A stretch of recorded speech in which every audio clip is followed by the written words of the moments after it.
घुमा तारा कार से तू लेके हथियार है बनेला रंगदार बबुआ। रोज होके मारा मार नाम छापे अखबार तू रहेला तैयार बबुआ। ए बाबू सुनो, घुमा तारा कार से तू लेके हथियार है बनेला रंगदार बबुआ। रोज होके मारा मार नाम छपे अखबार तू रहेला तैयार बबुआ।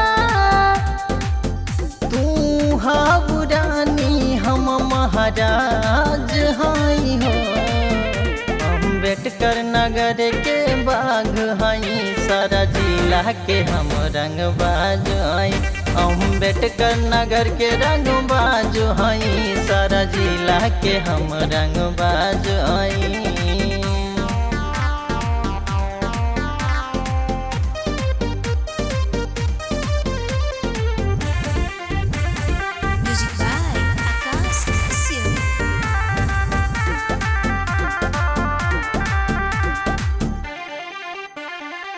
राइफल के गोली देखी मुहवा के बोली केहू खोले ना खोले ना।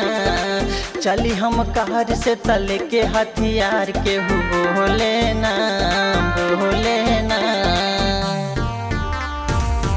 तोहर थाना में रोजाना आना जाना रहेला, बड़े बड़े रंगदार पर निशाना रहेला।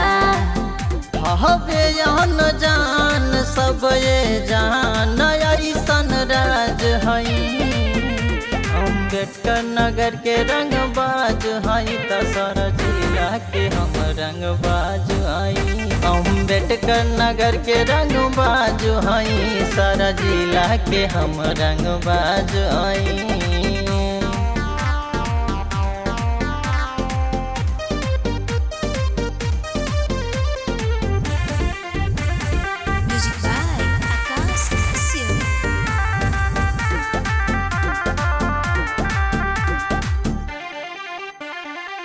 होके तबाही आदि तमजित भाई जब चहले ले मच खलबली जौना गली से हमनी गुजरे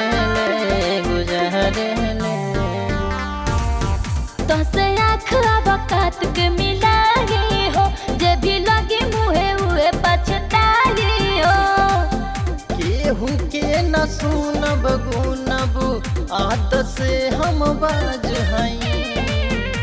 अम्बेडकर नगर के रंगबाज हई, त सारा जिला के हम रंगबाज हई। अम्बेडकर नगर के रंगबाज हई, सारा जिला के हम रंगबाज हई।